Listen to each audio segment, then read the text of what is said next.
Assalamualaikum anak murid Ustazah. Okey, hari ini kita akan sambung kelas agama petang kita dengan tajuk ataupun pelajaran ibadah tahun 2 yang tajuk baru ya, hadas. Okey, jom kita tengok tajuk ini dengan lebih mendalam. Okey, pelajaran 2, hadas. Okey, apa maksud hadas tu? Hadas ialah suatu keadaan yang tidak suci. Okey, apa maksud tidak suci? Tidak suci bermaksud bila kita berada dalam keadaan tidak suci, kita tidak boleh melakukan ibadah. Apa contoh ibadah dia? Membaca Al-Quran, solat, haji dan sebagainya lah. Jadi bila kita nak membolehkan kita untuk boleh melakukan ibadah, kita kena pastikan diri kita suci, iaitu tidak berhadas. Okey, hadas terbahagi kepada dua bahagian, hadas kecil dan hadas besar. Pengertian hadas kecil dan besar. Okey, mari kita tengok. Apa maksud hadas kecil ni? Hadas kecil ialah keadaan yang mewajibkan wuduk bagi seseorang yang hendak melakukan ibadah. Okey, tadi kan Ustazah katakan kita kena mesti dalam keadaan suci untuk kita beribadah. Okey, setelah membuang air kecil ataupun air besar, kita hendaklah bersuci dan mengambil wuduk untuk melakukan solat. Okey, apa maksud air kecil dengan air besar? Tahu kan? Air kecil maksudnya kita kencing. Air besar maksudnya kita berak kan? Okey, bila kita buat dua perkara ni, diri kita dalam keadaan yang tidak suci. Jadi kita tak boleh beribadah. Jadi kita tak boleh nak solat dan sebagainya. Jadi macam mana cara dia kita nak bagi diri kita ni suci? Ialah dengan mengambil wuduk. Okey, apa pula hadas besar?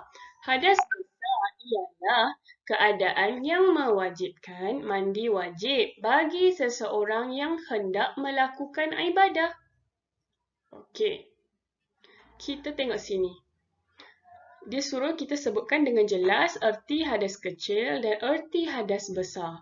Tuliskan di dalam buku latihan anda erti hadas kecil dan erti hadas besar. Okey, tadi saya dah jelaskan. Saya harap kamu boleh jelaskan mengikut arahan yang diberikan ni. Okey, kita tengok sikit penghayatan. Kita digalakkan supaya sentiasa bersih daripada hadas kecil dan juga hadas besar. Maksudnya kita sentiasa dalam keadaan berwuduk. Selagi mana kita boleh kekalkan wuduk, kita kekalkan. Setiap saat kita dalam keadaan berwuduk, Allah kurniakan pahala.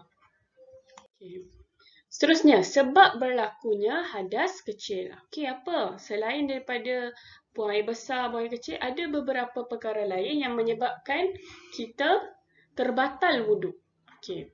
Tidur yang tidak tetap dua punggungnya. Maksudnya kamu tidur terbaring ke, tergolek-golek ke kan? Okey, kalau kamu tidur dalam keadaan kamu duduk elok, bersandar elok dan tidak berubah kedudukannya, insya-Allah wuduk kamu tak terbatal. Tapi biasanya tidur memang buas lah kan? Okey, seterusnya kentut dan membuang air kecil ataupun air besar. Maksudnya apa-apa sajalah yang keluar daripada dubur dan khubul kamu. Okey. Depan dengan belakang kan? Okey. Bersentuhan antara kulit lelaki dengan perempuan yang halal nikah dengan tidak berlapik. Maksudnya contoh, kalau dalam keluarga kamu, kamu tak boleh bersentuhan dengan sepupu kamu. Sepupu kamu akan menyebabkan wuduk kamu terbatal. Tapi dengan kakak, abang kamu yang kandung, mak kamu, ayah kamu, boleh. Tak ada masalah. Okay, dengan kawan-kawan kamu, tak boleh. Kawan yang berlainan jantina boleh menyebabkan wuduk kamu terbatal dan kamu akan jadi keadaan berhadas. Okay, seterusnya hilang akal dengan sebab pitam atau mabuk. Okay, katalah kamu sedang berwuduk, tiba-tiba kamu pengsan, tiba-tiba kamu mabuk, kan? Jadi kamu akan terbatal wuduk. Okay. Menyentuh kubul atau dubur dengan tapak tangan atau perut jari. Maksudnya, kamu sentuh bahagian depan kamu, kemaluan kamu, alat sulit kamu di hadapan dan juga di belakang. Tapi kamu sentuh dengan tapak tangan. Okey, yang depan ni, yang tempat kamu nak tepuk tu kan. Tu kita panggil perut tangan. Tapak tangan ataupun perut jari yang tengah kan. Tak boleh sentuh. Kalau tidak, batal.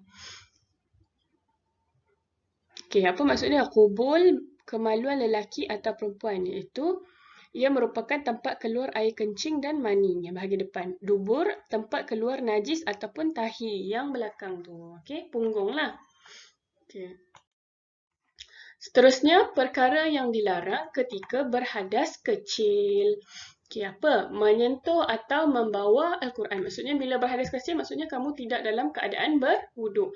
Kamu tak boleh sentuh atau bawa Al-Quran. Kamu tak boleh tawaf, tak boleh inilah. Tawaf ni salah satu rukun haji.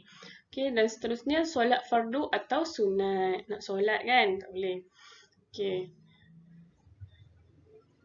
Okey, sini dia ada suruh kamu sebutkan perkara yang dilarang ketika hadas kecil. Okey, macam misalnya sebut tadi, bolehkah seseorang membaca Al-Quran tanpa berwuduk? Bincangkan dalam kumpulan. Okey. Boleh ke tidak? Dalam perkara yang dilarang, kita tidak boleh menyentuh atau membawa Al-Quran. Tapi kita masih boleh membaca tanpa menyentuhnya. Tapi Quran tu kan kitab yang suci, yang mulia.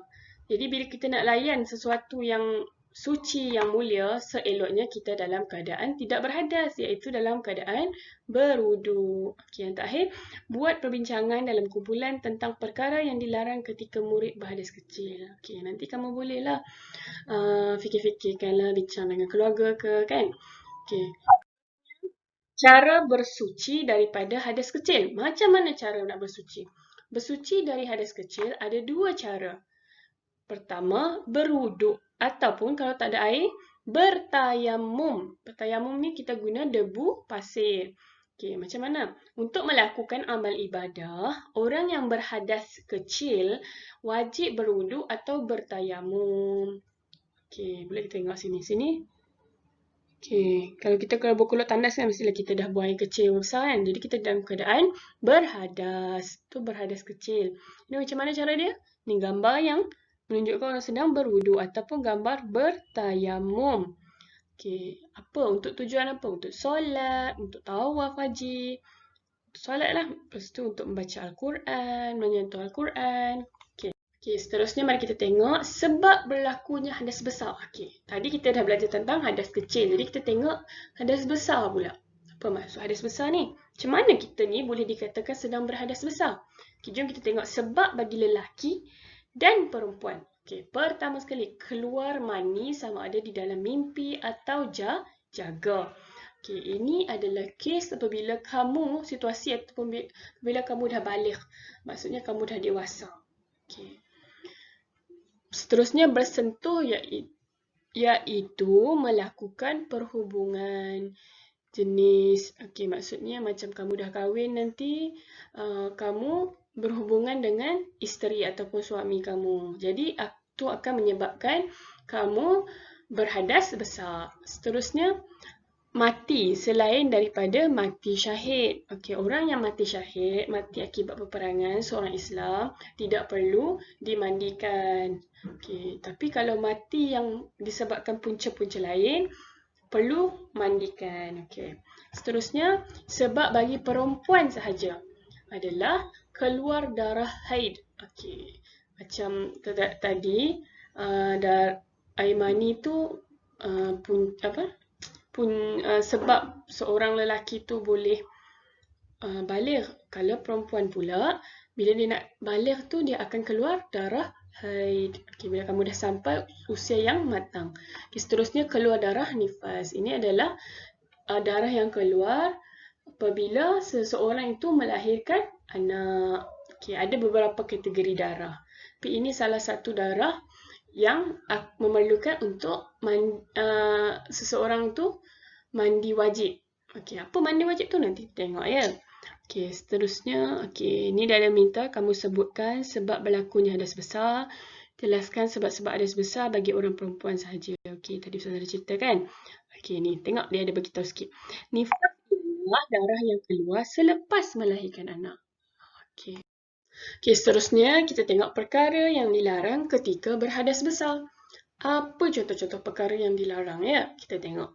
Okey, pertamanya, solat sama ada wajib ataupun sunat. Okey. Seterusnya membaca Al-Quran, menyentuh atau membawa Al-Quran, berhenti atau duduk di dalam masjid, mengerjakan tawaf sama ada fardu ataupun sunat. Ini salah satu rukun haji. Berpuasa sama ada fardu ataupun sunat. Sujud syukur ataupun sujud tilawah. Seterusnya bersetubuh bagi perempuan haid dan nifas. Okey. Okey, semua benda ni adalah sejenis ibadah kan. Okey, macam yang terakhir tu adalah